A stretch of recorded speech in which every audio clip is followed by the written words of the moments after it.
when it was going to be a good card. I really was. Yeah. All right. Round 3 team. We are back. Episode 11 of Round 3 Dinner. Just wanted to start off by saying thank everybody, and especially my buddy on the right side of your screen here, Chase Militia Keebler, because I would not be in this spot right now without his help. This is my channel overall, yes, but Round 3 Dinner is ours. And Round 3 Dinner has been the most successful series out of the 3 that I've started. So thank you, Chase. Genuinely, thank you. I can't thank you enough, because this was nothing that we sat here for months and months planning out. I shot him a message one day and, was bugging him and kind of telling him to watch my videos, and then invited him on to do a little show. And he said, yeah, and we've kind of ran with it. So yeah, I hopefully one of these days I can kind of bully him into, putting his own content out, right? Because he's been fighting for almost 15 years as a pro. He's a black belt in jiu-jitsu, and I mean, this guy deserves his flowers. He works really hard. He's super humble, and he's never looking for the spotlight. But I'm telling you, he's going to get it soon. All right. So thank you, Chase. Seriously, that's what I Thank just you, wanted to brother. let you know. Thank you. I really appreciate you, man. Gonna make me cry. So all right, now enough of the mushy stuff. Yep. UFC Macau delivered 9 finishes. Chase, 9 out of 13 fights ended inside the distance. We had some pretty brutal knockouts. We had some slick submissions. We had some unexpected submissions. We had a little bit of everything in this card. So let's get right into it, man. All right, awesome. You know what? And I didn't even mention to say at the top, our most viewed live stream is the recap of the championship fight between Hazmat Chimaev and Sean Strickland. And that is one that Chase Militia Cuba called, right? And that he killed on the recap. Okay, so why don't you go ahead and recap this one, man? What did you see here with Song and Deiveson Figueiredo? I mean, I'm not trying to be a hater on it. I think Song Yadong is, pretty good, but like Figueiredo didn't look that great, if we're being honest. And that's nothing against Figueiredo either, but he's too small to really contend at 35. I personally think. I don't think a lot of people would disagree with me with that. Like even you, No, I not think at me all. and you have talked about it before. Like it's just like he's good. He's good at 25. He just had a really hard time making the weight, maybe because genetics or whatever else. But then you got somebody like Yadong, who I think is decent, but when he gets that real level of competition, we've never seen him actually win. And that's no disrespect to the guy, but like he lost to Piotr Jan, who's obviously now the champ. He got beat by O'Malley, and then didn't he get beat by Marab as well? Let me look. But every time it seems like he gets like a tough no, the test. current Jan. I think Jan got him, right? Yeah, Jan got him. He beat Cejudo, but he loses like all these bigger ones. And yeah, he beat Figueiredo. Got to give him his flowers too, because he was a champ at one point, multiple time champ at 125, and defended a few times. But we're talking way different weight classes, and this is a completely different game. I think the biggest thing that I was kind of disappointed with, if I'm being honest, was Song. When he got this opportunity, you see him doing the same stuff that he always does against a smaller guy. He looked like the big guy. He was winging shots at one point where he was just throwing massive overhands, almost falling over. And like Figueiredo even like went off and circled off and was kind of being cocky about it because it did look bad. It looked cartoony. So I don't know. I think that the UFC wants that Chinese market, and they were trying to prop him up, and especially he's got the look. He has the style sometimes, but like this fight last night, I don't think it was very impressive for him. Good job on getting the win and a good submission against a guy who's been literally not doing so great on the ground lately. When we're talking these different body sizes and stuff, I just don't think he can make a name at 35 personally. Maybe run that fun fight with him and Cody Garbrandt again. I don't know. But besides that, that's basically what I got with Figgy. I just don't know what he does from here, man. What are you thinking? Retirement. Yeah. Or prelims. Could get a couple more checks. I don't think he really wants to fight. I mean, especially seeing the end of that fight, he's quick tap, jumping up, hugging on Song right after. Mhm. I don't know. Okay performance by Song. I'm with you. It wasn't that impressive. Yeah, Mhm. overcommitting on a lot of shots, Yeah. completely sending himself off balance a lot of times. Mhm. And that's something that's not, it's going to get you in trouble at the higher level. Yeah. And you saw it against Sean O'Malley. He just had a hard time with that range. So yeah, the bigger opponents. I mean, these guys who have success at this weight class are usually, it's funny as that sounds, because Marab and Piotr Jan aren't that big, and the Mhm. two most recent champions there. But so I mean, you got the Corey Sandhagens, the Sean O'Malley's. Mhm. That body frame, that's a body frame that Song has a really hard time with. So just climbing that ladder to get to the belt is something that, yeah, I think he's gonna have a hard time with. I think right around number 5 is kind of where you're going to see Song hang out, unless some things really, fall apart in the division, and, interim belt situation, things like that. You never know. My boy Jamal Mhm. Hill, shout out Michigan man Jamal Hill, ended up the light heavyweight champion of the world, right? So you never know, right? You never know how things can shake out in a division. But yeah, Mhm. I don't see Song really going beyond, rank 5 or number 4. He might challenge for a belt. I don't really see him holding it. But like I Right. said, you never know. But as far as his performance here, yeah, very lackluster, Chase. I'm with you on that.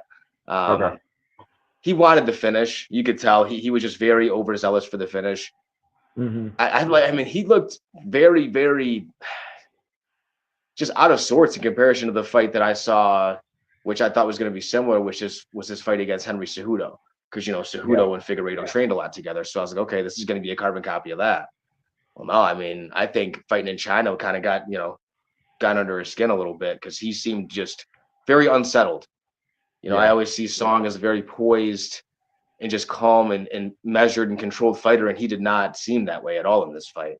So yeah, hats off for getting the submission, unexpected submission. A lot of people saying the Chinese mob got to Figgy, told them we need a Chinese fighter to win on this card, so you better tap. He's gonna sink this choke in. Guys, you let Song Yadong. I got a black belt underneath me here, okay? You let Song Yadong or anyone, at that level, lock in a Yeah. guillotine, arm in or not, and squeeze on you. I mean, am I wrong, Chase? Yeah. Yeah. Honestly, especially when So it's the guillotine and you're kind of sitting there. I guess we'll talk a little bit of jujitsu. For anybody that's interested or wants to go back and please, watch this, with that guillotine, and it's something. Actually, the last time I got submitted was by that kind of setup for the guillotine. Shout out to my main training partner at Greenville Jiu Jitsu, Noah Starwitz. He's got his pro debut coming up, so I'll shout him out a he's little really bit. good. Whoever wants to look up. The kid's awesome, and now he's got his pro debut coming up. I was playing around trying to act like the coach because I was big dogging him a few areas. I let him sink in a guillotine. I'm like, oh, I'm fine. With that type of guillotine where you have a head and arm, it's so easy for you to just settle, relax, and then make it tighter and tighter over time. And that's what you Mm, kind of seen with that setup there. Like he had it locked in, but with that move, if you're not panicking or trying to really adjust and fight the hand, all it's doing is getting tighter and tighter and tighter over time, especially with people that are stronger like Song and like my teammate Noah. And literally, you can't play around with that head and arm. Like if it's single, then yeah, you can kind of fight it off and play just the neck. But when you're starting to get that neck and shoulder pinched into you, it's just a waiting game for you to get submitted if guys just stay on it.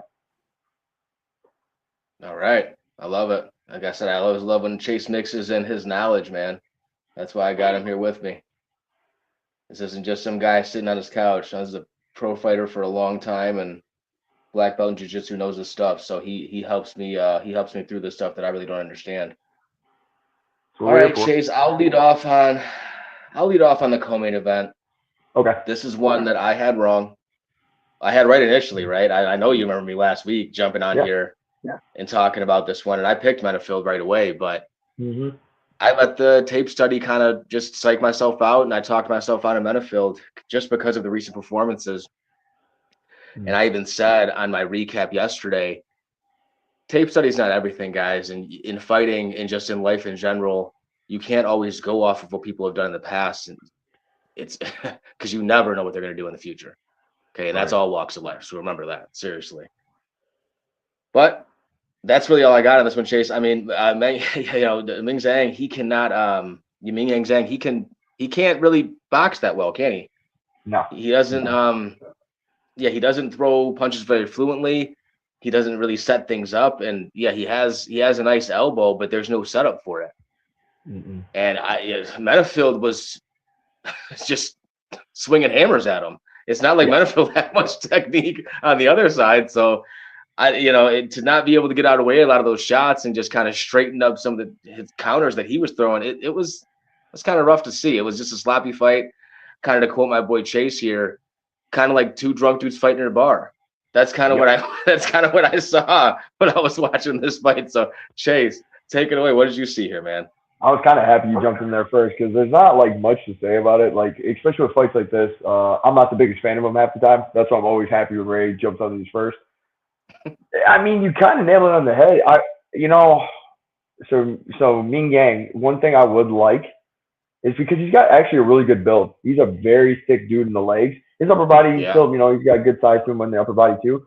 Where's your leg kicks? Where's your head kick setups and stuff? They're always blind. There's no like hands behind him to start it off. And then I think it's because he's so scared to get punched or like getting that punching range. But like it would be awesome if we could just see that big dude with his bigger legs set up these kicks because I think it would open his game up a lot more. Yeah, he's got some okay wins, beating Anthony Smith and stuff. But like back to back, Johnny Walker and now Menifield, who they were kind of giving him a softball, I feel like, with Menifield.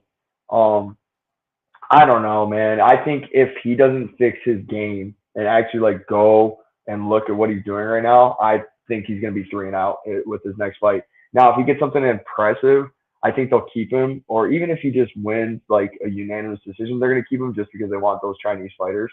But I think if he's really trying to make a run, especially at 205, because it's possible. Anything at 205 is possible. You can see a lot of these guys become champion just because you don't have to have the most technique. You can kind of just hit harder. But I would like to see him, personally just start working on that kicking game. And talking about Menifield, I mean, good for him, but also got super tired. I think if Ming Yang got out of the first round, he was going to win. Like, Menifield was throwing heat on everything, and he looked exhausted halfway through the fight. So thankfully, I mean, he caught his lucky break and got him out of there, but it was pretty ugly on both guys' sides. Ming Yang, he needs to work on his defense, and I would say those kicks would, start really helping his career overall, and not just this fight. And Menifield, he got blessed with a really, really nice just slobber knocker fight where he could just throw bombs on the guy. So, I mean, that's pretty much all I got on it. It was ugly either way. I think Ming Yang has a brighter future than Menifield, personally, but I guess we'll see exactly what happens. And that's all if Ming Yang actually grows from this and maybe either works with another team or starts adjusting his style, what he's been doing lately. Yeah, I think you know everything, man. I think it's chopping block here for Ming Yang Zhang in his next fight. I really do because, yeah, you're saying a softball here with Menifield. It was definitely a softball last time against Johnny Walker. Was supposed to be anyways, right? Mm-hmm. That was a main event spot. This is a co-main event spot. UFC really, really likes the Asian market. Right. Okay, they like just the diversity in general, but yeah, they were scraping the bottom of the barrel for the fighters here, for the Japanese fighters, the Chinese fighters, the Korean fighters. I mean, they had to go and get like a Thai fighter, I think, in the very first fight of the night.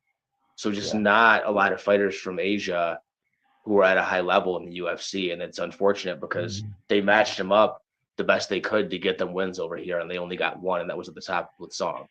That's no disrespect. I mean, that's just reality. So, Chase, we are going to move on, buddy. Yep. Third fight down. What? Off memory, can you? Is it Popovich or is it? Yeah, it's Popovich.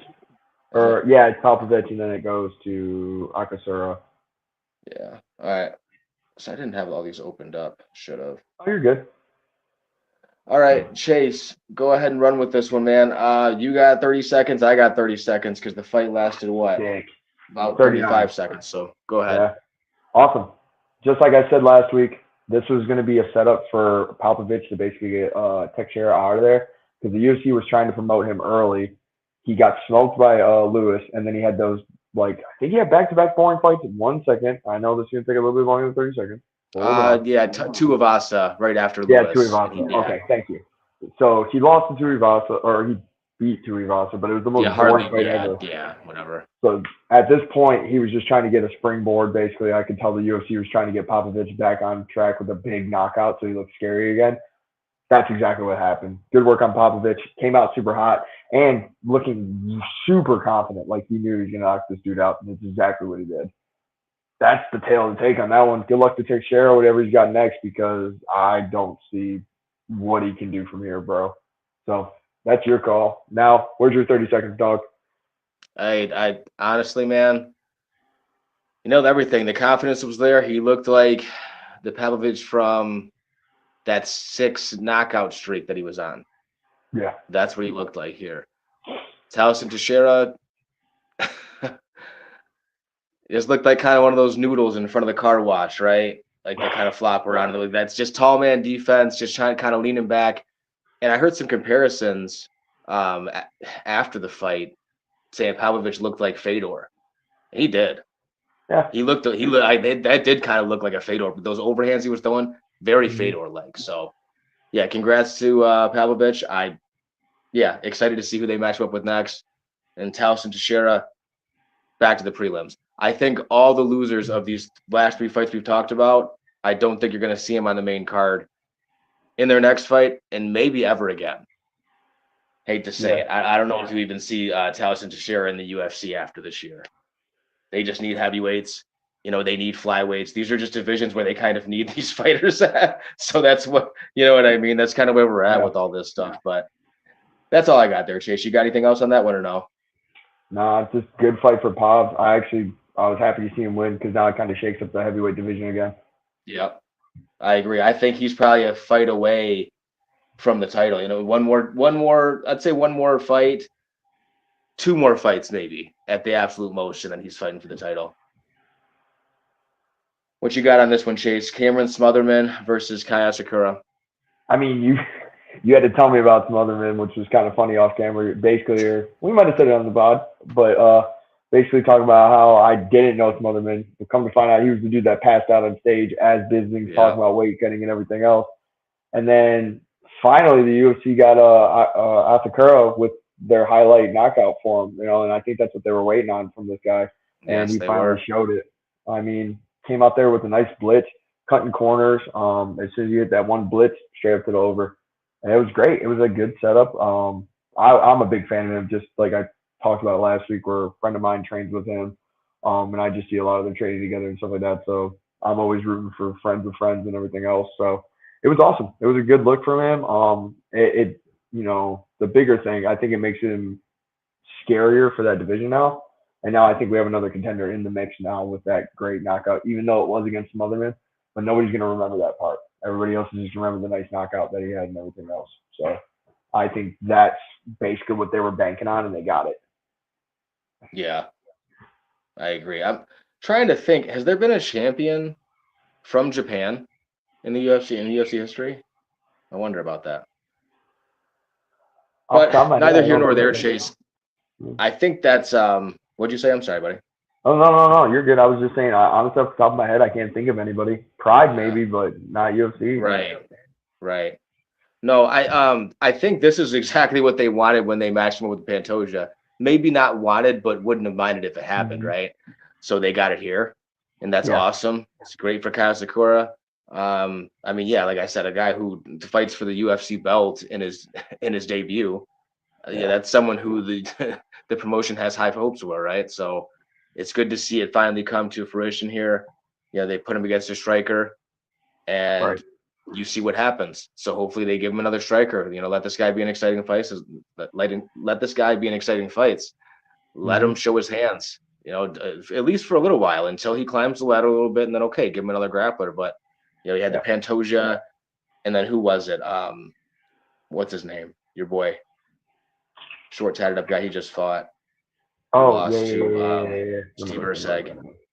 Yeah, Tim Elliott. Yeah. So you know, you got Pantoja and Tim Elliott. Yeah, it was nice to see him get a matchup against a striker, and goodness, kind of a scary knockout, honestly. He kind of laid Smotherman flat, just like he looked on that that weigh-in night. He fell flat just like that, face first. So, yeah, I think that may be the last we see of Smotherman in the UFC. What do you think, Chase? I would agree. Honestly, I think that was his walking papers. I think they were trying to do it to him on purpose, unfortunately. Because when Yeah. you miss a fight or you do some stuff to the UFC, they take it too personal. So they were trying to make him like a proving point, unfortunately. Yeah, he made the UFC look really bad with that because I want to say that was the first card on Paramount is when that happened. Yes, I think it So was that actually. was a terrible look on the UFC's part. Not their fault, not their part, not their part, not their fault. But Yeah. okay, Jake Matthews, Carlson Harris. Here we go, Hmm. guys. This was one of round threes. I don't know if you even know this, Chase. I know you watch my content to a point, but I'm Yeah. not too sure if you caught it. Song Yadong, Jake Matthews, Cody Haddon. Mm. Three most confident picks on the week, all won. Jake Awesome. Matthews and my boy down here below me, Chase Militia Keebler, fight very similar, if you ask me. Okay. Mm. I think Chase might be a little more reckless on the feet. You ask me at times, but that's just my opinion of it. But yeah, Mm. very similar, grinding style. Uh, both just kind of tatted up, tough guys, But yeah, what do you? I'll let you lead off on this one, Chase. That was just kind of me giving you a little intro there because I know this is your guy. I know you're a huge fan Yeah. of him. I can't remember. Did you say have you trained with him? No, not yet. I probably will Okay. eventually, knowing me. Yeah, Jake's awesome, man. I thought he looked great. Great fight for him. I didn't know much about Harris, except for what like we kind of talked about a bit, but it looked like can do Matthews. I would have liked to see him get the finish, but he's being very patient, and that's good to see actually with his career because he was a little reckless in the beginning. Like I would say his last three fights, he was kind of, just throwing wild, and you've seen him kind of wrangle in. And it's kind of funny because that's where I'm at with my progression now. So it's funny that you mentioned that, but that was a big issue I had going into reckless. You get hit shot with shots that normally shouldn't be getting hit with, and you've seen him being very patient and then working towards his takedown eventually. Like because even his coaches were saying, "Hey, this is the time. We know we hurt him now. This is when he's going to shoot like like we said he was." On the ground, great control, looking for the great cuffs in there, just staying really heavy pressure so that way you can start hitting those hooks over the top. On the feet, defensively very sound. Harris looked a little gun shy at certain points, and especially towards the end where he was like starting to really lose and he knew it. You didn't see that effort from him, like trying to get the win or trying to throw some bigger things. It's him usually leaning some punches or trying to throw it and keep him off of him more than he was trying to be snappy and look for these bigger shots. And you just seen Jake just kind of wear him out, and that's basically what happened with the fight. That being said, though, Jake, if you end up in all these different submissions, let's try to finish them instead of not putting on the gun and start getting those positions. He was in a full head and arm triangle at one point, and all you need to do is just hit a little bit of squeeze and start hitting some angles. But I think he was so worried about like ending up in bad position, like we seen earlier, where he got Yeah. swept. If you go and watch that fight, guys, whoever, if you haven't seen it yet, you'll know what I'm talking about. Then he got swept in, kind of a bad position, but thankfully he was at the end of the round. But like, if you're fully in a head and arm triangle, there's not much defense you really have to worry about. If they roll you over, do some crazier stuff, you'll still end up on bottom position with a head and arm triangle where you can use that to take back a lot of times. I know Right. if you don't understand that, that's okay. It's just some stuff you can look up later. And if Chase is speaking like Einstein right now, that's great. Go ahead and go look up some jujitsu facts. But Jake looked good. It puts him in the running now to maybe fight like some of these better guys. I don't know if he's ranked, but maybe it'll put him in the top 15 talks now, which I thought he should have Yeah. been in a couple of fights ago. So I guess we'll see. I just thought it was a really good, great controlled fight, especially at 170. I think he's starting to make moves and he can actually do something now, bro. What do you got on this one, brother? Yeah. Jake Matthews looked very clean on the feet, Hmm. very calm, collected. I was kind of looking there. I kind of messed up the graphic for a second. I apologize. I was just trying to check, and I'm glad they did because Carlson Harris did pop right back up, but he caught him clean and he dropped him in the first round. And it Hmm. looked like he was, looked like Carlson Harris was kind of on wobbly legs and he was going to get Yeah. finished up. But credit to Carlson Harris for kind of getting back into it. And kind of, he was throwing hard. He was getting busted up. Jake Matthews found his timing really early in the fight. And I guess I got the full screen up here. Where did he land here? Yeah, 100 total strikes. And yeah, you could tell he was really touching him up. He found it. He found that range quickly, Mm-hmm. and he did not stop landing. Carlson Harris, I don't know if you've heard this phrase at all before, Chase. I'm sure you have. You've been fighting long enough, just from back in the day, just, was growing up and what people would say about fighting. Carlson Harris was throwing punches like he was swinging a sword. Yeah. I mean, that's honestly the form just coming way out. Just no, nothing, just tight, and that's all you saw from Matthews. Just everything was straight right down the pipe, right? So Mm-hmm. that was the difference in this fight. Carlson Harris just straightened those punches up, man. I mean, just throwing them from like his back pocket. Forget the hip. I mean, he was throwing them from like he was swinging a purse or something. Like I don't know. I hate seeing bad technique like that at the pro level. It's just pet peeve of mine. But yeah, awesome win for Jake Matthews. He busted him up in the first round and then kind of controlled him for the next two. Dominant win. All three of my most confident picks won very decisively. So, feel pretty good about that this week, Chase. Let's move on here. Okay. Okay. Yeah, one judge gave him a 30-25. Wow. Yeah. This was a big one. Mm-hmm. This was a really big one. If you kind of follow any other channels or just sportsbook or anything, this was a big one. Sumadarji was a underdog. He was like a plus 110, and a lot of people were on Sumadarji this week. Okay, so there was a lot of people who had a lot of money out there, and it didn't pan out because this fight ended by, what was it? It was a no contest by a foul. Is that correct, Chase? Yes, it is. Yeah, I was watching the replay on this one, and I will say, I've been hit down there. Chase, I know you have too. Mm-hmm. It don't feel good. Okay. And I'll let you know something here. We'll pull up just us. We'll talk about this one. A lot of people going on about Alex Perez wanting out of this fight. If you've ever been hit down there, even if you've been grazed, it you have no clue how long it's going to put you down for. Mm-hmm. So the fact that people are going on saying, "Oh, he barely got touched," and this and that, and he's faking, and that can be your opinion. Right. All I'm saying is I've been buckled badly. From growing up my whole life playing soccer, I've gotten hit down there by, soccer balls going 50, 60 miles an hour. So don't even try to question someone. In my opinion, don't question someone who gets it. They're saying that they're faking it. If you're a guy and you know how that feels. Another point to that. Alex Perez wasn't doing terrible in that fight. Was he swinging and missing? Absolutely. Was Sumadarji touching him? Sure. Was Sumadarji probably winning this fight? I can absolutely admit that, yes. But Alex Perez got dropped in the second round and he got back up. Mm-hmm. Chase, was Alex Perez wobbled on the back foot after that, just playing defense? I didn't see that. Alex Perez was right back in Sumadarji's face. Yep. Still throwing. And he got caught with the shot, and he got. It wasn't as if he was getting battered and busted up, and then Sumadarji threw a kick, and he's backing away. Mm-hmm. It wasn't like that. I didn't see a guy in Alex Perez who was losing and trying to get out of a fight. I see an underdog who was fighting in China, who a lot of people were on, and the fight didn't pan out that way. It went to a no contest, and a lot of people are upset about it. That's how I see that. Could I be absolutely wrong, Chase? I could be wrong. So I just kind of want your opinion on this one. No, I actually agree with you because, I think that's the bigger thing where everybody's, saying he's quitting and this, that, and the other. And I think even the UFC kind of did him a disservice with the way they were kind of talking with the commentary because at one point I turned it back on to listen to them talking about it.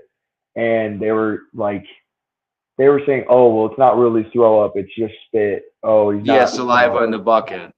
Yeah, so they brought a bucket. It could be stomach acid. You don't know what, you know what I mean?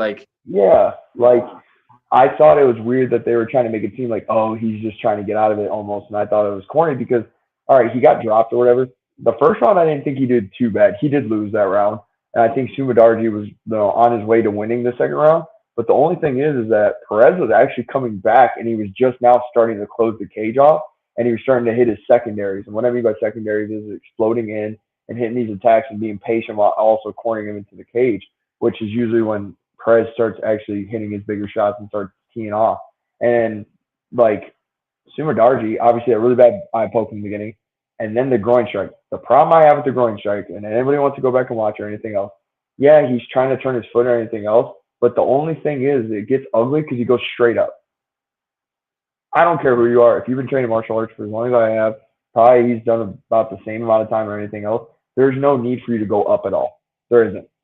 Like, once your knee's already down and you're going for a leg kick, you're not picking your knee up. Why was your knee coming up in the first place? Number one is because you were scared because he was leaping with the hook, or you were afraid he was going to come in with a bigger shot in the two. So this is something to think about too. And a lot of people are like this, not Perez. Sumerdarji was getting worried. He was backing up. That's why his foot came up and his knee came up, because you're usually using it as a block or like a push away now that. But since he already tried to do a push away, when he was kicking, the foot's going to naturally come up and graze the groin. So, all being said, I think Perez is on his way to do a lot better. Potentially could have stole the end of the second round with the way he was pressuring and everything else, if he could have got his shots off. I'm not saying he was, because he was obviously losing, and at that point he was going to lose that round. But that being said, he was on his way to do some work. At least I think so, but we'll never know, right? He was on the ground for 5 minutes. Unfortunately, puking and everything else. Hopefully he's okay, because we've seen people like Kevin Holland get fouled multiple times in the groin against Malat and nothing happened. Thankfully, they did the right thing, though, and they stopped this fight. So that's my opinion. I'm happy the ref did his job, and he conveyed with the other refs, too, which I think should be done more. I think that's something that refs need to do. Stop trying to figure it out on your own and be the star of the show when you're not the main event. Just go talk to somebody else. Get their opinion. Agreed. Yeah. All right, let's move on. Sweet. Yeah, unfortunate way that fight ended though, because it was like really, it was really starting to get good. Yeah.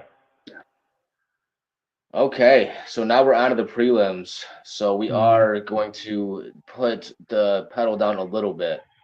Cool. Okay. Yisak Lee versus Luis Felipe Diaz. Yeah, I was on Diaz in this one, and I don't know. Did you hear the commentary, Chase? I don't know if they were talking about it in the commentary. I know, at least on the listen along, they were talking about it. I doubt they were on commentary. DC and do you know where I'm going with this? DC and Michael Bisping both passed up on this Diaz guy, for the Ultimate Fighter. Oh, really? Yeah, and he came in here and gets this first round knockout. Now, I will say, Yisak Lee, a lot of people were just saying how terrible this guy was, and everyone was on Diaz. And I don't think he fought that bad. I really don't. I'm trying to look at the strike count here. He only landed 3 head strikes, but he was touching him up with leg kicks and body kicks. He was kind of doing his thing. He was moving okay. And honestly, the finishing sequence, he popped right back up at the end. He was talking to the ref. He wasn't wobbling around. He sat back down. He didn't complain too much. I'm not saying early stoppage or anything, or it wouldn't have been much different. But I don't think it was a terrible showing from Lee. I really don't. I would like to see him have another fight in the UFC. I don't think this guy's terrible. As a lot of these cappers, I was listening to some people after I did my breakdown this week, per usual. And I just all kinds of people tearing this guy apart, saying how bad he was, calling him "you suck Lee" and all kinds of stuff. I'm like, no, man, this guy, he's not bad. He has decent hands. He has good movement. He's an all right athlete. He just needs a better matchup. And then on the other side, people were saying this Diaz guy, he's on steroids. I was hearing steroids all week, and because I had never seen this guy until I watched the replay. He's just built good. I don't think steroids. Do you see that, Chase? Go ahead, talk about this, Chase, and what you see. What did you see here, and what do you see? Just go off of what I said there, please. Sorry. So no, I'll build off of that, because that's actually kind of the path I was going to go with this. So you actually ended on a really good one to give to me. You basically served me a layup. So good. Diaz, I was like, man, what weight class is this? And then come to find out it's 85. That dude looks like all of 205 pounds. He looks like a 205 shredded 205. He's built, yeah. And is he on the shit? Is he not on the shit? I don't know. Maybe they got some really good acai bowls over there. I don't know. Yeah, I don't know. He's got a good nutritionist, right? Yeah, but the tail of the fight is, I think you went into it, and this is the bigger thing. Do I think Lee sucks? No. Did I think he had a really bad fight? Yes, I do. And do I think he looked really bad in that fight?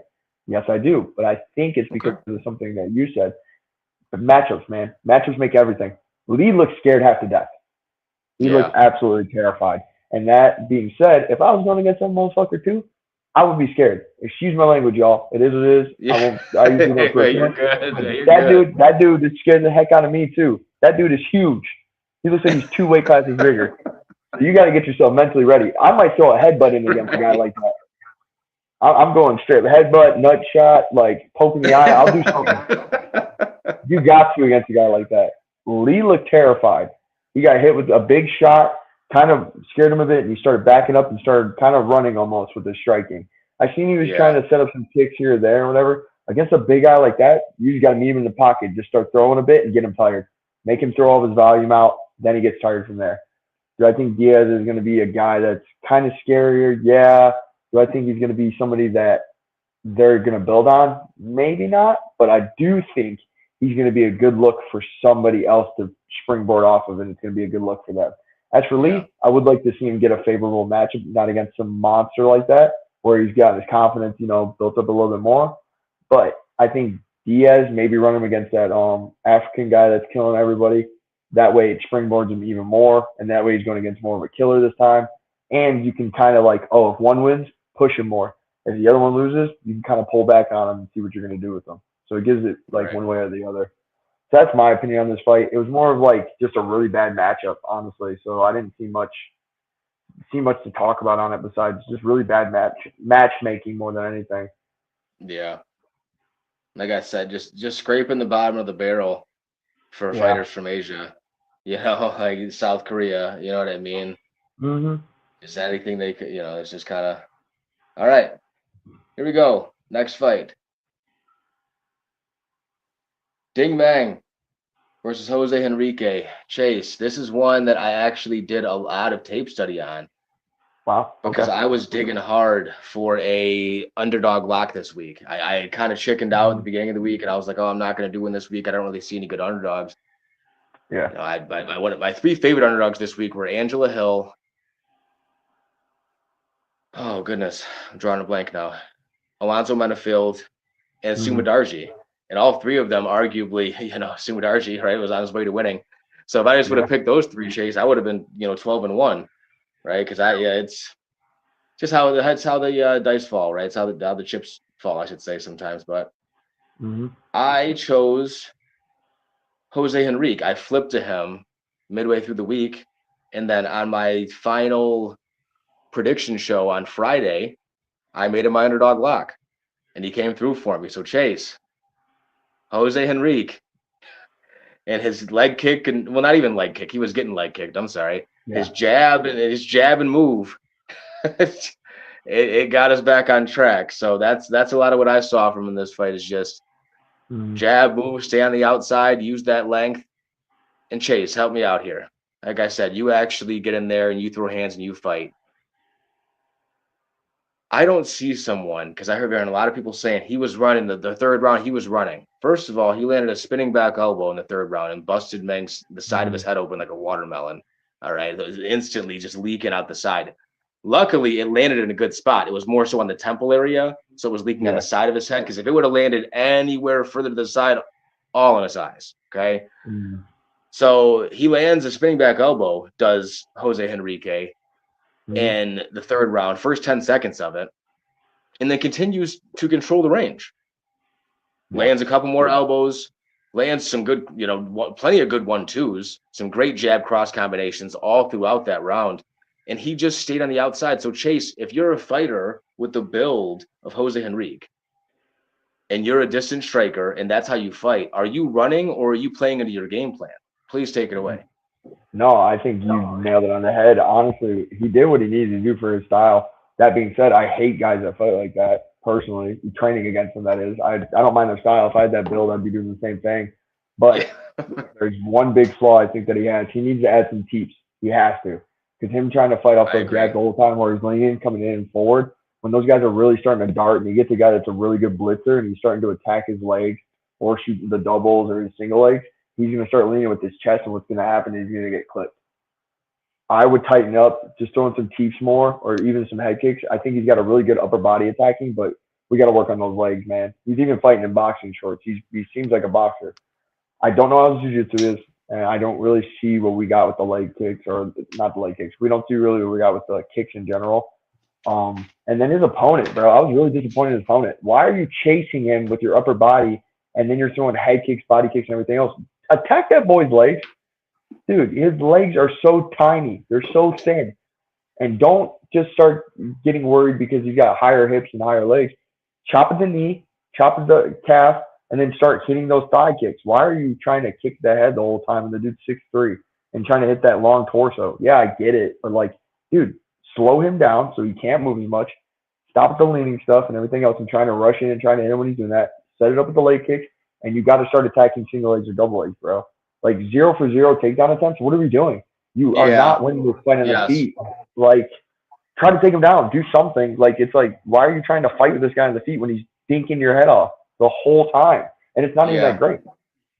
So, I don't know. At 170, I mean, we'll see what he can do. I thought Ding or D Ming, whatever, fought a terrible fight, personally. Like, if I was fighting this guy, I would just be chopping the legs and then looking for my single legs after I'm knowing, oh, I can't get in. Or, like, I'd play a higher guard.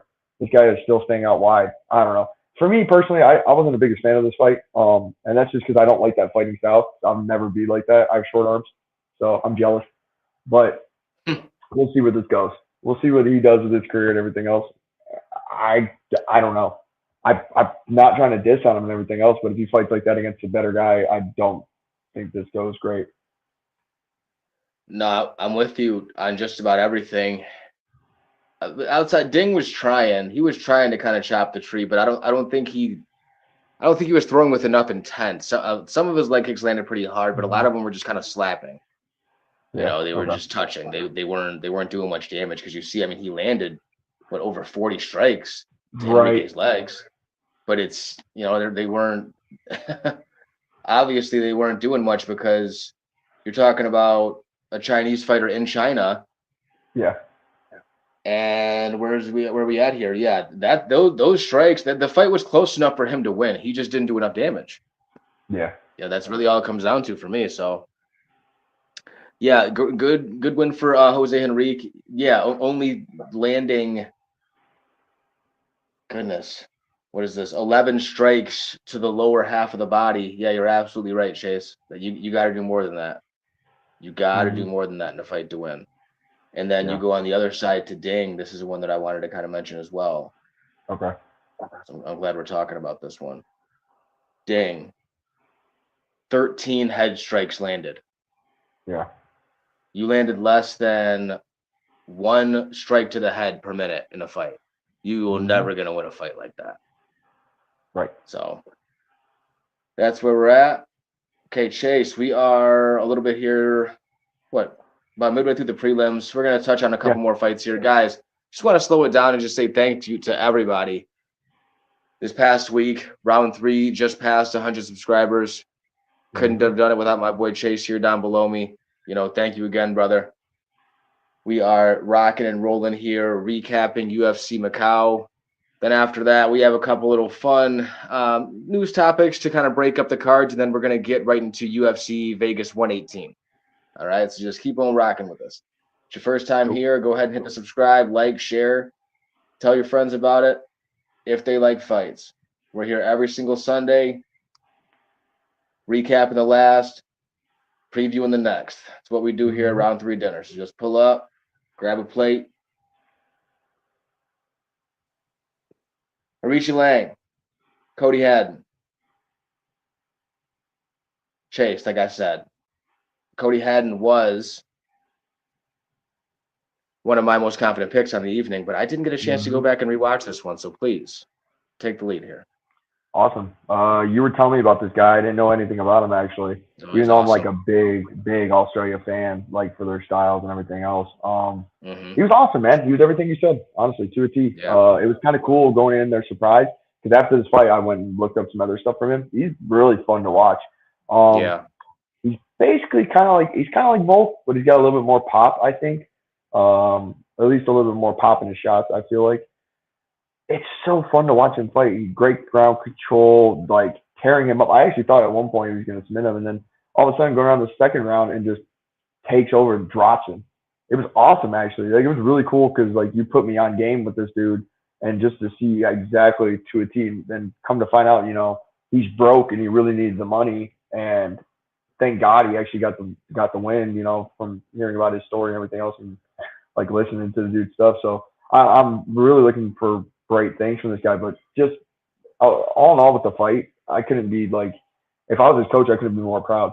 From bell to bell, the dude controlled everything. Yes, everything. That's what The I was hearing. I'm whole fight, listening along. dude. It was the craziest fight I've ever seen. Like, I don't know. He just controlled everything. The guy just looked like he could not be stopped anywhere.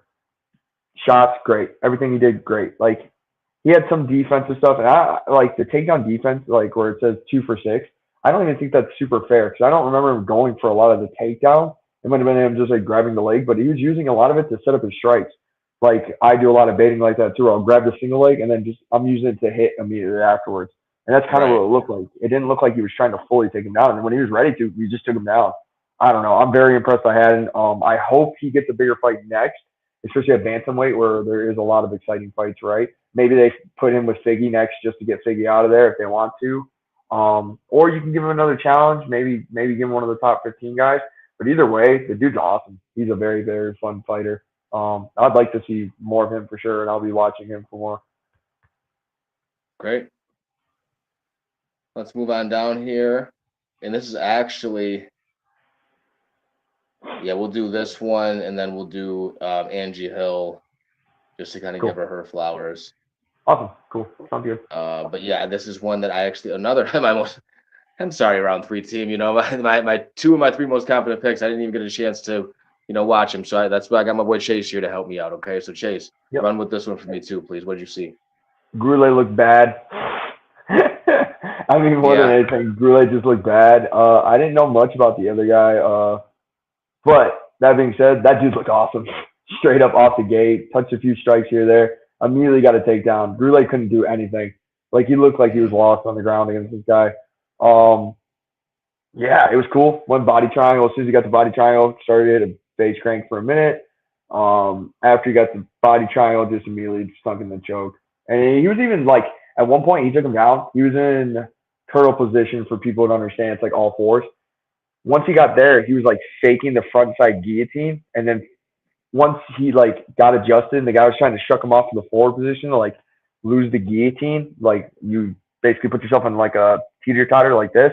He used that to take his back, and that's how he ended up getting into his body triangle. It was a really cool setup. I'm stealing that, and I'm going to be using it. The dude's sick. Like, the dude is really cool. It was fun to watch him grappling like that. Now, that being said, we'll see what he can do at bantamweight. Maybe you run him versus actually Haddon. That'd be a good one, especially because they're both bantamweight. And they both look very impressive. I think Haddon had a – no, I guess not. This guy had a really good showing. It was fast, and he just looked untouchable too. I don't know. I guess we'll see. But maybe run him versus Haddon. That'd be fun. Maybe it's a little early. Maybe they're trying to build both of them, especially that Asian market like we were talking about. So, yeah, I don't know. But it was a fun fight. It was really cool. Like, I didn't know much about this guy, and I'm still probably not going to look up much about him. But next time he fights, I'll know who he is for sure. Cool. Yeah. All right. Same thing. I did not go back, which I actually am too, just because I do want to see these fights. Angela Hill, Xingyang Zhao. I mean, I thought I liked Angie Hill as an underdog just because she's the veteran and scrappy, and I always got a chance. She's always got a chance. She's fought the best in the division, but I thought, early 40s. I didn't think she was gonna be able to get it done. But I mean, what did you see, Chase? I heard this Zhang lady was screaming more than throwing punches. So, bro, she looked awful. It's like, dude, get her out of here. Like, I've never been more disappointed. Like, dude, I'm not even trying to be. I was so mad because, like, I was talking about the podcast, me and you going back last week. I'm like, oh, man, they're setting Angela Hill up to die, blah, blah, blah, blah, blah. You want to talk about swinging swords, bro. She's trying to stab her like this is a thriller movie. I promise you. That's what I was listening to on the walk along. Yeah. She kept on doing that for a strike, and then she'd get mad, like yell at her and say ole or some. Bro, she looked awful. Absolutely god awful. Get this woman out of here, bro. For real. I'm so mad about her. I was talking so much time. I'm like, oh man, she's 19-2, this, that, and the other, blah, blah, blah. Angela took it to her. And I'm like, Angela is very nice. I know a lot of people actually know her. Great times with her. So I'm happy she got the win. But that girl, man, that was crazy work what she was doing. Like, how are you about to be mad at her trying to talk crap the whole time and everything while you're getting beat up? Bro, I couldn't imagine getting my face beat up, kicked in, punched, whatever else. I mean, obviously they're girls; they don't really have knockout power like that. But like, I can imagine me getting hit, and be like, "Yeah, come on, hit me harder," some stuff like that. Bro, you're dying, you're losing. This is 3 rounds. Right. Why are you still talking while you're currently losing? The only time I would talk or anything is if I'm trying to draw them in. And every time she would draw her in, she would literally take a ladder step and go across.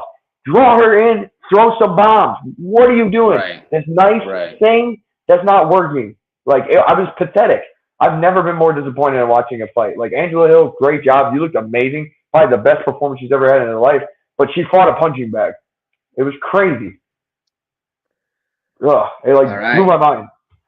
That is the Chase Militia Keebler recap of Angela Hill versus Zhao Yadong.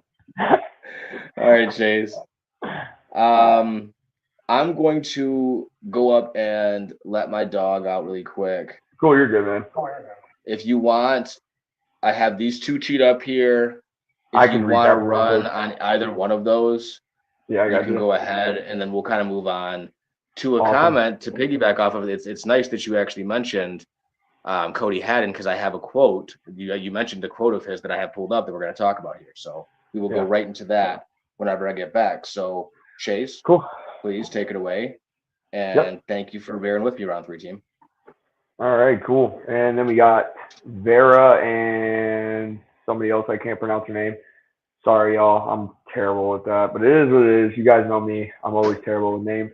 Vera looked great. I loved Vera's control in the cage. I didn't know much about him going into this fight. And after this fight, I was very impressed. Just to see his poise and control to set up a lot of this stuff, especially at 45. It's nice to see another good 45er coming out of that division, because like a lot of them are staple names, and it's nice to get those mystery guys here or there. So I think Vera did very well.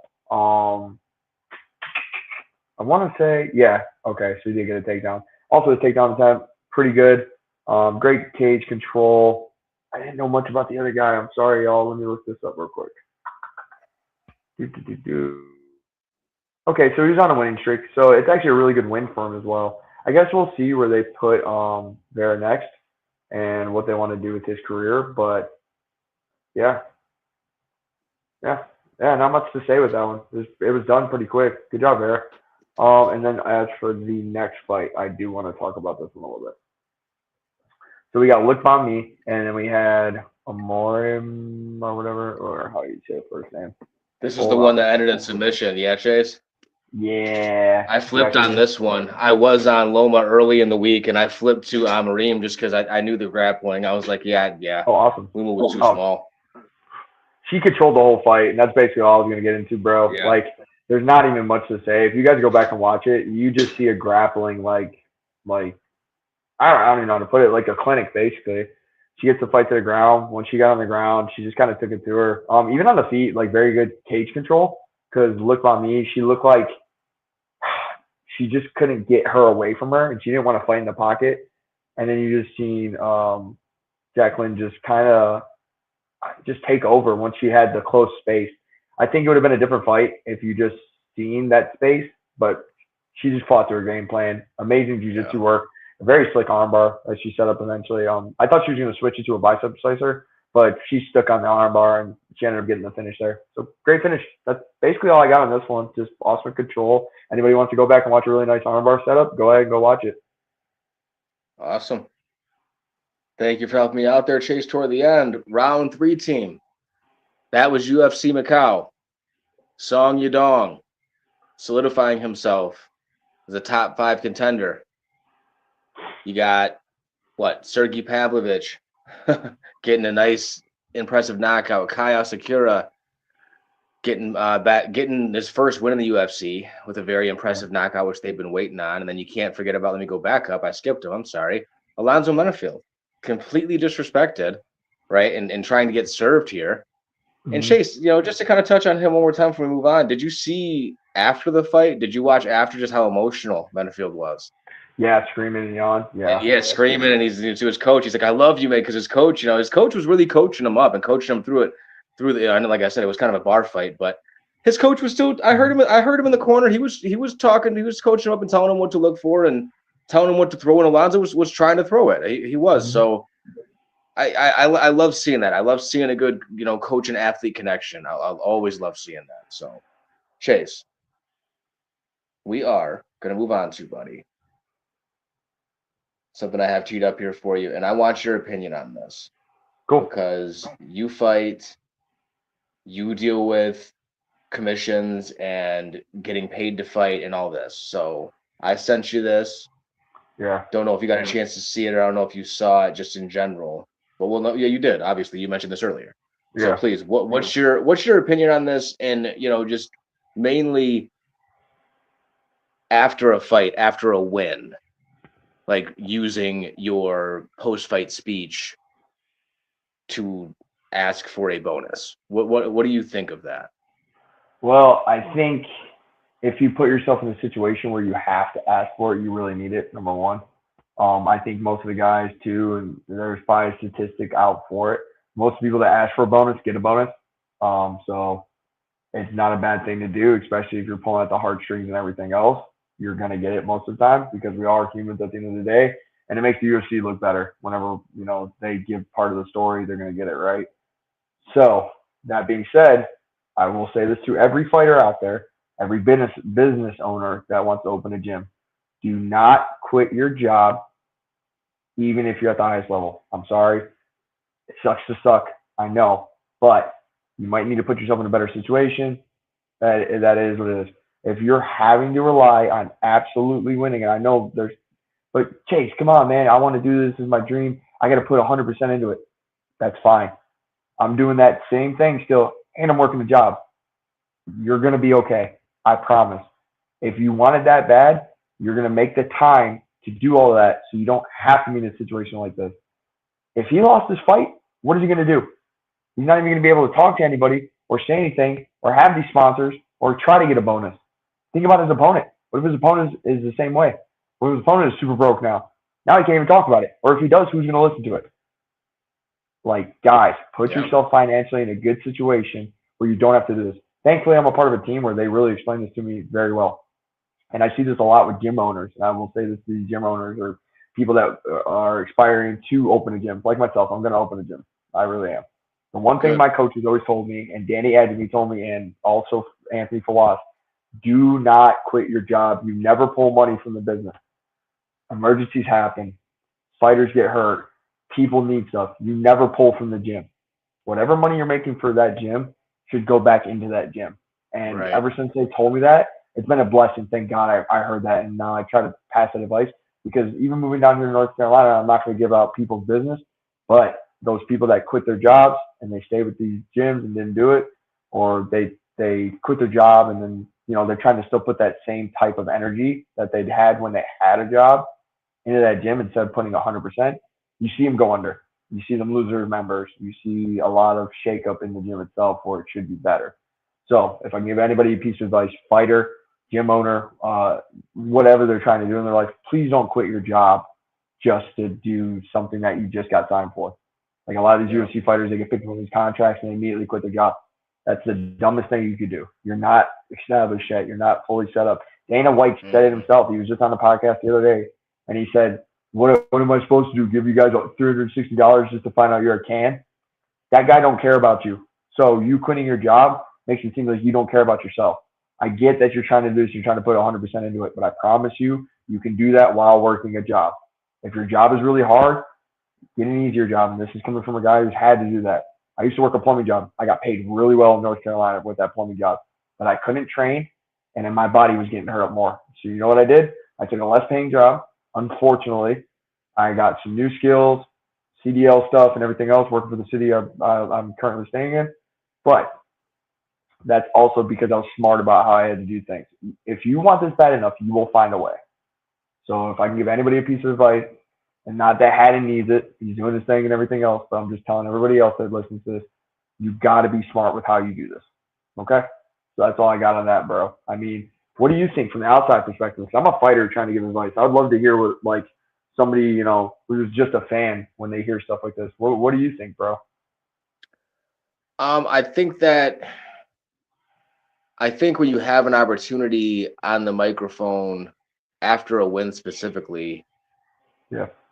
in the UFC, just in the pros, just anything. You see it as like an interview.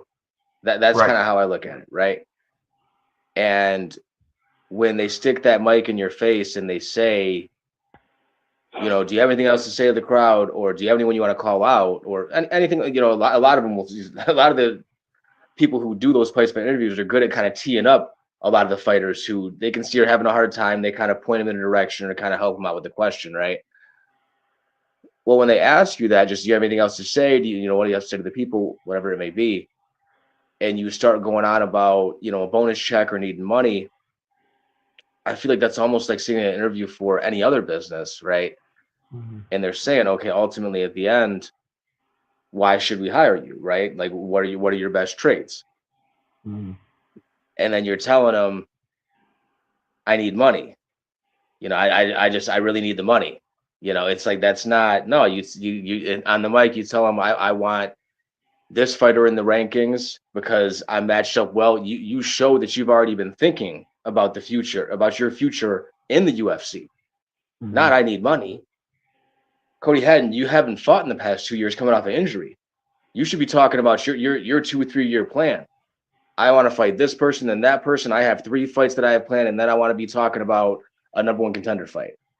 That's how I feel like you should be handling, post-fight interviews, especially after a win. That's how I see it, Chase. Yeah. It's a good way to put it. So we will move on from that, but that's why I love having you on here, man. Because those are the 2 different perspectives, right? Mm-hmm. And I feel like they're both similar in a way, right? It's just put yourself in the best spot to be successful. Always try to put yourself in the best spot. Mm-hmm. So next, Chase, we are going to move on here. Have a little fun. Cool. Okay. Chase, listen. I didn't know if this was my biology teacher from high school. I'm telling you, man, I did not know that was Yair when I was scrolling down until I saw the picture he was holding. I didn't. Maybe I'm being harsh or exaggerating, but talk to me, buddy. I have the caption in our description here, and this is me. No AI. I said, is he in autograph signing shape or fight shape? Honestly. Dude. Oh, hold on. See, I'm messing this all up trying to be funny. That's all right, man. I'll get it. There we go. Yeah, bro. Oof. Let me get him. And I love Yair as a fighter. And this is life. I got gray hairs. I'm getting older. I'm not. I turned 32 here in a little over a month. I'm not trying to sit up here and bash nobody. All right, whatever. It zoomed out. You guys get the picture there. Yair is I don't know if he's not training right now, but I know he's fighting Kevin Vallejo soon. And I messaged you earlier and I said it's really weird to see this, him at this point in his career, because he was that young guy, who they fed BJ Penn to, right? Yeah. Years ago. Yeah. And now it's I don't want to say he's getting fed because he's still dynamic. He's still a top 5 fighter. He's not BJ Penn. Not going to disrespect Yair like that. No. But, I'm just having fun here just because he just looks so different. I'm used to, I thought he had like the nice, longer, thick hair. This is just, it's something how quick it happens with Chase. Talk to me, buddy. Is this guy in fight? What's happening here with Yair? I know he's signing autographs. Am I being too silly here? Talk to me here. No, he just looked out of shape, bro. I didn't even know he was fighting when you first sent it to me because usually if somebody sends me a picture first, I'm always going to look at the picture because I have ADHD brain. I'm immediately going to go to the thing that's like colorful in picture. As soon as I looked at it, I was like, who is this guy? Why is he sending me somebody random? I was like, immediately, I was like, what is Ray sending me? And then you said, and then you were like, dude, this is Rodriguez, and then he's fighting Vallejo or whatever. I'm just like, that's not him. And I went and I zoomed in and I had to do this. And I looked at him and I was like, Dude, what? You know what this really looks like? And this is what the first thing that really like blew my mind when I was looking at it. He looks like every retired boxer. Like with it, Yeah, yeah, that's a good call. Yeah, every he does. every Mexican retired boxer, bro, where they start getting the chubbier cheeks and then their hair starts to thin really bad. And I was just like, bro, because that's originally I thought it was. I thought it was just a retired Mexican boxer. I was like, oh, all right, cool, I guess. And then I seen the name and I was just like, well, how long has it been since he's fought, bro? Like a year, maybe 2 years. I don't know. I was hoping you had the records teed up. I don't have Let any me of look that at it. teed up right now. Yeah, well, what fight? What card are they fighting on? Do you know, or is it I don't a even regular know. I blade? don't know. If you just type in like Yair in Google, Yeah, let me look it up. if Yep, you yep. even want to, we No, can, no, I got it. Chase, we'll just do that after. We'll do that You sure? after. Okay, okay. I Yeah, got we'll you. do that after. We'll have fun. Let's move on. Because what time? Yeah, it's already 20 minutes to 8. All right, cool. Sounds good. So let's move on. Round 3 team. That's just a little way that we're kind of going to break, break up the show, have a little fun. I'll try to find a couple little just current things, segments throughout the week. It's not going to go crazy. This isn't like a little gossip show. We keep it, keep it to the fights, but any kind of quotes I come across, anything like that. Try to have a little fun. But Chase, Yep. what'd you have for dinner? Ooh, today I made chicken fajitas. Ooh, I got I'm a big gardener, so I actually have a garden outside that I'm growing. okay. So I have some peppers, tomatoes, stuff like that going. One of these days I'll take a picture of it so I can show y'all. Even though I'm in an apartment, I got a balcony space and it's got I bought this like one little gardening area, so I try to pick different plants to grow for the year. Then I can, pick When up you my own come plants. up, man, you got to bring some stuff. Bring some stuff from your garden, For real, please. man. I got you for sure. Yeah, but yeah, just some basic like, chicken fajitas. Just did that. Yeah, nothing too crazy. What about you, bro? Okay. I haven't made it yet, but I got it upstairs. Gonna dig in Mm-hmm. here. Like I said, we're only gonna be here for another. We're gonna blow through this next card here, and then I got a little surprise for you at the end. But Cool. I have been experimenting a little bit, Chase. Okay, Uh oh. so hamburgers and hot dogs. Mm-hmm. Now, I know you're like, what? What are you talking about, right? Hot Yeah. dogs. Just I'm gonna make a little fire here and just kind of throw some little hot dogs in the package on a stick. But burgers, what I've been doing lately, my wife and I, we've been really big on steak, the past couple of Okay. years. And Chase, I was not big into steak until my late 20s, until the past Mm-hmm. like 4 or 5 years, like really like 3, 4 years, like is really when I started eating a lot of steak. So now, whenever I get a cut that just isn't that great, I'll do what I just did. And it's in the fridge waiting for me now, which which I recommend to anybody if you haven't done this. Just take any cut of steak, cube it a little bit, toss it. If you don't have a meat grinder, which I don't, toss it in the food processor. Okay. Even if you don't have that, you can just from there, just dice it up real fine. Okay. Not to where it's paste, but you can mold it, right? Mold it into little patties, season it the way you like, toss it in the freezer for, I don't know, maybe an hour or so at the most. Mm-hmm. Pan fry it, sear. You can, and it's nicer to sear. It's just a fresher meat. You know what I mean? So the cook's a little bit faster.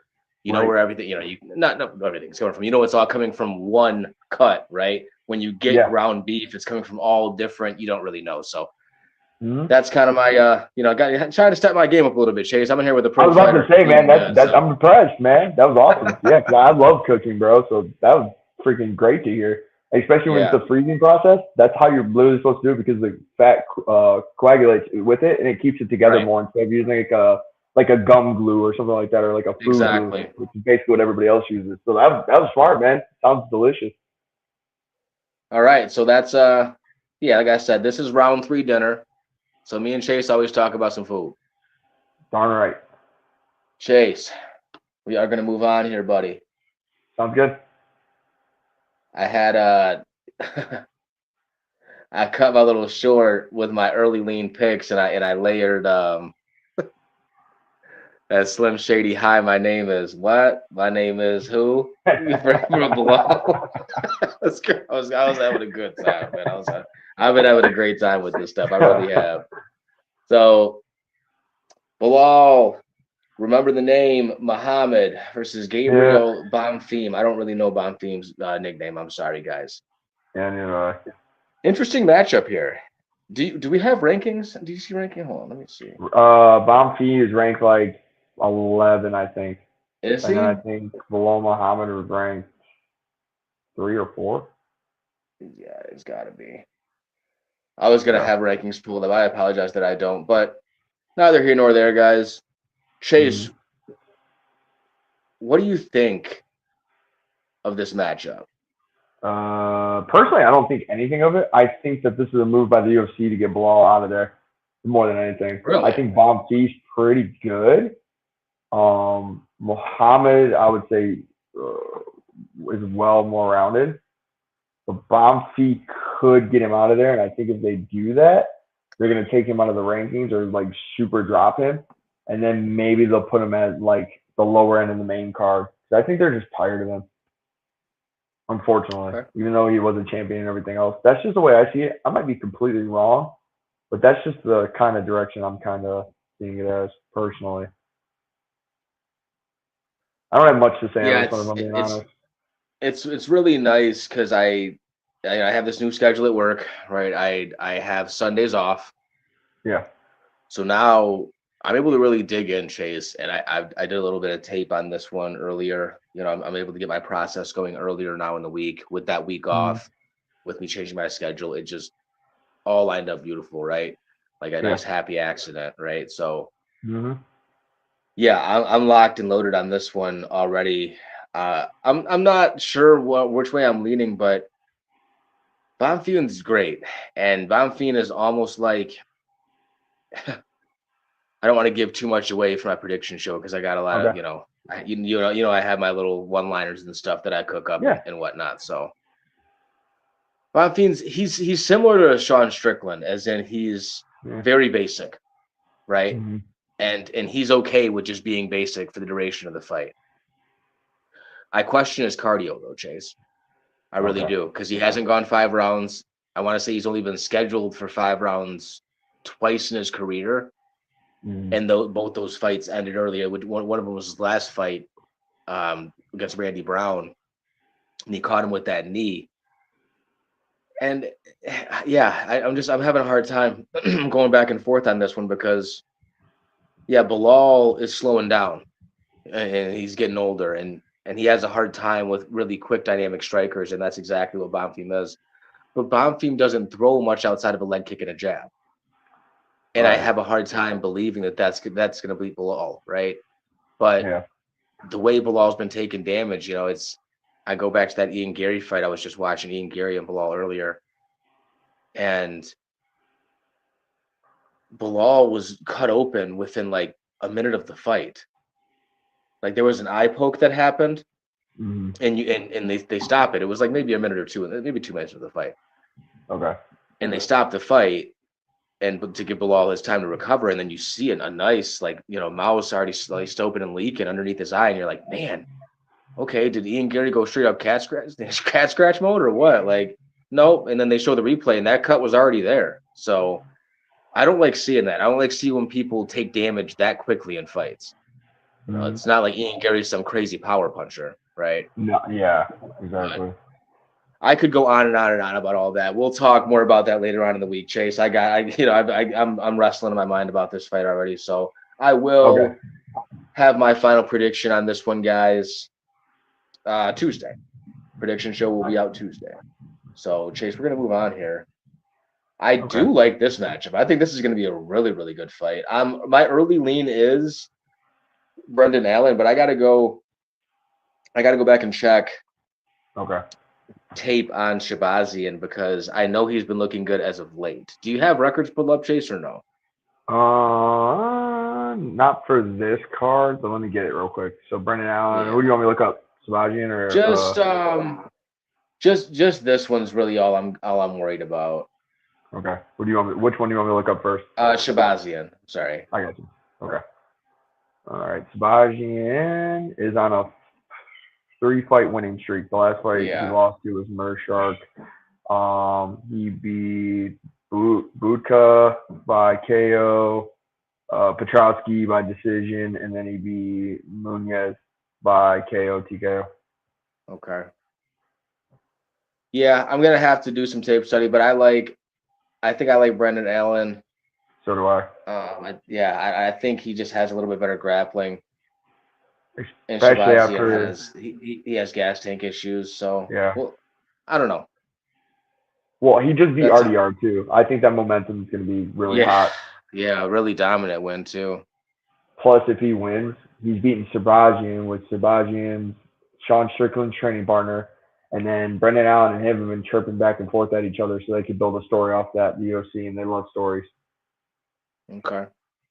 Yeah. Who do you like in this matchup? Shabazian's never beat anybody when he has the lights on him, unfortunately. Yeah. I'm not the biggest fan of Brendan Allen. I just think he's kind of like, as a fighter, I think he's really good. Like, I really do. It kind of reminds me of some of the stuff I throw. But as a person on the mic and as a personality, I'm not the biggest fan of him. Yeah, I'm right there with you. I'm right there with you on that. Mm-hmm. He's kind of, I don't know. And, like I said, I'm just a guy sitting in a chair, right, talking about fights. But he just seems like he thinks he's a bit better than what he is. Mm-hmm. But I could be wrong on that. He's just a little big for his britches in a way. Yeah. But like I said, coming off a dominant win, so I'm not hating on him. I'm picking him. I think I'm picking him this week. I'm pretty sure I'm going to stay on him. So, Faraz Ziam versus Tom Nolan. What do you got on this one, bud? Don't know either of them. At least I don't think Tom so. Nolan. Say again? I said maybe I watched him fight. I'm not sure. I don't really know most either of these. No, yeah, Faraz, they're both strikers. They're both tall. I mean, you look at the size and then the weight, right? They're both well over six, not well over 6, well over 6 foot, 155, right? We're 155. Mm-hmm. Yep. Yeah, so I like Faraz Ziam. I think he's a little bit more defensively responsible. And yeah, you can kind of see it. Yeah. Let me see. They don't have the significant strikes absorbed per minute, just landed. Yeah, Tom Nolan's sitting up there at 6 significant strikes landed a minute. He just throws hands, man. He gets in there and throws down. He's good and he's got power, and if he lands, I mean, he can put you down. But I think Faraz Ziam's just technicality is going to be a little bit too much. Okay. For him in this one. Here you go, Bryce Mitchell, Santiano Luna.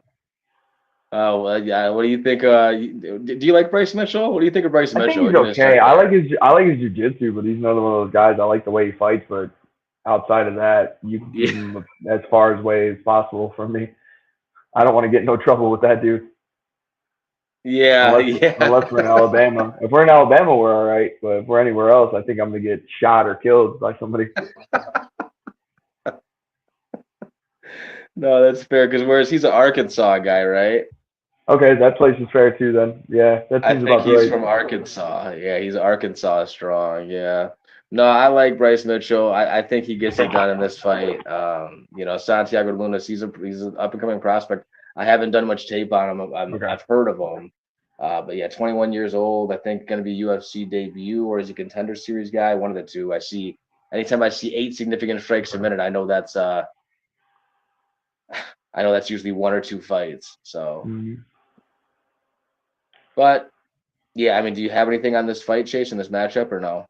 Not really. I don't know enough about the other guy to give my opinion. I'll talk about it afterwards, but I don't know enough about it. Yeah. This one was a change.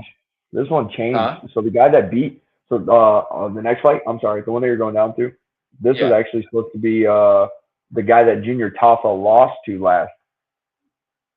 Was supposed to fight.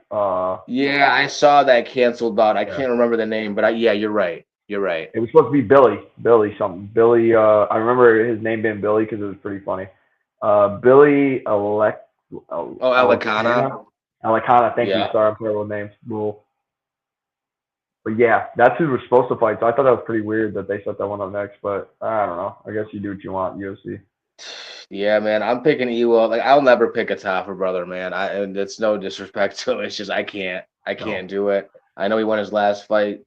He could knock Ewell out here. I mean, it could happen, but I think Ewell's I think he's a little more well-rounded. And yeah, I think he might have a little more power too. It's going to be close Hmm. though. I mean, these guys are going to get in there and scrap for sure. What do you think of this matchup, Chase? Honestly, I just see Ewa just taking it to him. Honestly, he'll start banging with him in the beginning, and then all of a sudden, if he wants, he can actually shoot. I think he could actually just take him down and just smash him on the ground. He's got heavy ground Yeah, and pound. yeah, yeah. I like Ewo in that matchup.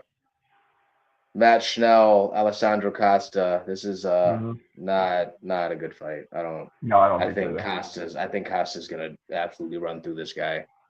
Yeah, I Matt agree. Schnell's not. I mean, he's 36. He's well past his prime. What do you? I mean, do you have anything here, Chase? Just I think that they're trying to build Costa's name by giving him a favorable matchup I didn't to think Schnell was get even by the fighting weight. still. I didn't either. I thought until we just started scrolling. Okay. All right, let's Yeah, move on. Let's see here. What else we got? this Oh one's yeah, this is going to be interesting. one of my most confident picks here. Marcus McGee, Okay. John Giannis. We talked about John Giannis. I want to Yep. say He won his he last because he fight. fought Jamie Siraj in his last fight, Hmm. Yep. and He yeah, looked because he good. came in and he fought the guy from Michigan. Who's the kid from Michigan? Ooh. On short notice, he lost. Vashi. Bashi. Yep. Yeah, yeah. So he fought. Yeah. So I mean, this guy's game. He's game, but Marcus McGee is good, man. He's Marcus sweet. McGee is really good, and he's 36. I think this is his last shot to really like kind of break into any kind of top Yeah. spot here. I know he was supposed to fight someone else. This is another fight that was like kind of a replacement. Hmm. He was on a win And streak until he got Peter on as well. So yes, how many fights in a row? 4. Yeah. Well, maybe And the thing more. about Maybe Marcus more. Yeah. McGee is, I mean, he's extremely well spoken. I actually listened to an interview of his the other day. Hmm. But what I didn't like in that interview, Chase, is he kind of bashed the UFC a little bit, and I don't think that's Uh, smart to do. When you're in the UFC, it's one thing like outside looking in, but when you're like in the UFC and you're like on a upcoming fight card and talking about that fight, and he kind of made a comment something along the lines of that he felt he's like, I guess I ruffled some feathers or rubbed someone the wrong way. I don't know, basically kind of complaining about his placement on the card because you see how low, he went from fighting in. I don't know if that Piotr Jan fight was, I don't think it was a main event, but he was pretty high up on the mhm. card, co-main event, or at least a featured bout at the lowest. And he's upset because now he's dropped down onto the prelims, and he was kind of, yeah, I guess I rubbed someone the wrong way. So that telling me is that you rubbed someone the wrong way. So whatever Right. happened, or if he complained about a contract or complained about a card placement spot, whatever it may have been, yeah, you said something that you shouldn't have, and I don't know, that's kind of how I see it. But as far as the way the guy fights, I mean, he's honestly phenomenal striker, taekwondo guy, and he's effective with it. A lot of taekwondo guys aren't that Mhm. effective, but he really is. Phenomenal movement, phenomenal combinations. Gets into a really really good flow state, and he just starts landing at will whenever he finds his range. So, do you got anything on this one, Chase? No, I'm just a big fan of McGee. I really like his style. I like the way he talks. If you're listening to this, or if anybody knows him, shoot him, a message from me saying, "Hey, I want to get sponsored by Trap X Jiu Jitsu." All right, so Trap X Jiu Jitsu, hook me up. He's got the flyest gear. So I know they sponsor him. I don't know if he's co-owner or something like that, but he's always wearing their gear. Get with your boy. All right. So that being said, I hope he wins. That's what's up. Yeah, hook my boy up. My boy Chase, he's out here. Like I said, we got to get that channel of yours going, man. I know. I know. I got to get on it eventually. We're gonna get that going. My boy Chase is gonna start releasing little clips, breaking down stuff. He's coached down there in North Carolina. He's coach up here at Detroit Jiu Jitsu. So we're gonna get him going Yeah. too. Bruno Silva, Edgar Charas. You got anything here? I know you know Bruno Silva, but I don't know too much about him. I think I watched one of his fights, or I might have. Sorry, hiccups. I might have commented on one of his other fights, or we might have talked about one of his fights that he won recently. I don't know this one too well, if I'm being honest. I don't know most of these. I'm trying to scroll through. Love It is the only one I kind of know a little bit. Yeah, that's where I was gonna stop. That's where I was gonna Yes, stop. I think that's the last one I know. If I'm being honest, Yeah. unfortunately, I'm not trying to be like picky and choosy. I just don't No, know no, the no. other That's ones very that's well. that's this is what it's about, man. That's why, like, I'm sorry. I guess I should have teed you up in the beginning to see No, exactly no, no, what you're fights we were okay. talking No, about this week. But I should have. That's what I'm trying to like. I'm literally trying to figure these out right now. So if I was looking distracted, but I was trying to look at some of these people's information. I didn't know much about them coming up. Like the girls, I've never seen either of these girls fight. Or I know Silva. I think we commented on one of those fights, or he might have fought while we and you just started this pod. well, let's Um, go. Yeah, I mean, we did just to because I want to say this guy. He fought a guy over in Bruno Silva knocked out a guy over in London. It was that's his right. debut. He was supposed to. He was a favorite too. Bruno Silva was an underdog in that fight. But we'll move on Yep. here. We'll jump down here, Chase. 'Cause I think my wife's walking in the door soon. Yeah, Sick. she is. Okay, cool. So All we right. will Awesome. Jordan Levitt versus Joanderson Brito. You got anything on this one, Chase? Yeah, I think Lovett gets it done on the ground. Just from watching both these guys fight, this is one I'm actually confident in. I really like Lovett in this matchup personally. Yeah, I I know do he too. lost like one fight, and everybody kind of jumped off shit with him. I think it was the Patty fight, and that's when everybody was like, "Oh, you just got torqued on," so everybody just kind of like lost respect for the guy. But I think Lovett's still really, really good, and I think like just Yeah. because one viral moment got you like out and about, especially now that he's fighting 45, he's dangerous, bro. I like Lovett. I think he gets the job done personally. Yeah, Brito is yeah, he hasn't panned out. He has not panned out. So yeah, I'm on Levitt in this one. I mean, Brito can knock him out, but if he doesn't, yeah, I think Levitt gets it to the ground and probably subs him. Okay, So cool. On the same page. that is how I see that panning out. Round three team. That was UFC Vegas 118. Kind of just picking through it, seeing where we saw some stuff, seeing what matchups we liked. Right. But Chase, we're gonna go back to UFC Macau really quick, really fast. Okay. Grade that card at the top of the card. I'm sorry, at the top of the show, everybody. We broke down. Sorry, we basically reviewed UFC Mm-hmm. Macau. So Chase, on a scale of 1 through 10, 1 being the worst card you've seen, 5 being average, 10 Yep. being the best you've ever seen. What did you rate that card? So for me personally, I think this is a great idea that we're going to rank these because that way we can give other people a chance. If they hear this at the end, they might want to go back and watch it now, or at least watch the whole card. Now, I think this card was a sleeper card, and the reason why I call it a sleeper card because I was literally asleep and I didn't even know they were playing the card, and you Yeah. messaged me to tell me that it was going. Yeah. So this is really a sleeper card, and it was a sleeper card, double entendre. So I think this card was great. Honestly, the fights were all finishes, which I think a lot of people like, and the boring fights were even the finishes, which was amazing because like some of these fights I was not looking forward to at all, and they got them done quick, which still made it more exciting. Right. I think the fights that needed to last and the fights that were a little bit more technical were technical, but the people that needed to build their names and actually do some work got to do some work. So Yep. from the outside looking in, I thought this card was going to be like a 4. After the card was said and done, 7.5, easy. Yep. I'm 7.5. right there. I give it like an 8 too. So just Okay. now, Chase, this card's happening. UFC Vegas 118, the one we just previewed. 1 through Yeah. 10, what do you give it? Ooh. I mean, that's a tough one. I think potentially could be a 7, Okay. but I feel like it's going to be way worse. All right. Yeah. Okay. So I we think. got 7.5 for UFC Macau. That card is over. And then you're predicting like a 7, basically, for Yeah. UFC Vegas 118 next week. Yeah. But I'm assuming it's going to end up being like a 4 or a 3, unfortunately. All right. So now, Chase, look at what I got here. Chase, right on the screen. This is Oh, my snap. surprise for you, okay? Uh, So what we're gonna do here is I just want to run through this card, and I only want to talk about one, but I just want to show you here. We got Chase Hooper versus Mitch Ramirez. This okay. card is July 18th, okay? Cool. Brad Tavares versus Marc-Andre Barrio. Kevin Holland versus Jacoby Smith. Mhm. It's a very weird matchup. Jared Cannonier versus CLD, Christian Leroy Duncan. Okay. And then at the top,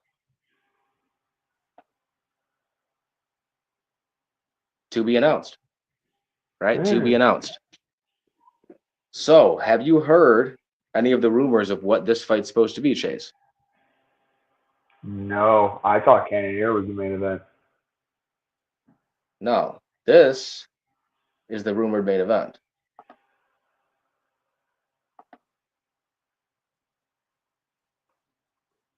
Really? Yep. Little graphic that, AI goes crazy sometimes with these. You just tell them to mix it. Yeah. So, yeah, you got Africa versus Africa. Yeah, Usman from Nigeria, Duplessis from South Africa. So yeah, Mhm. they made this little. This isn't me. This is I kind of prompted it, but this it comes Yeah, out yeah. with the who really runs Africa. One contender, one king who will take the throne.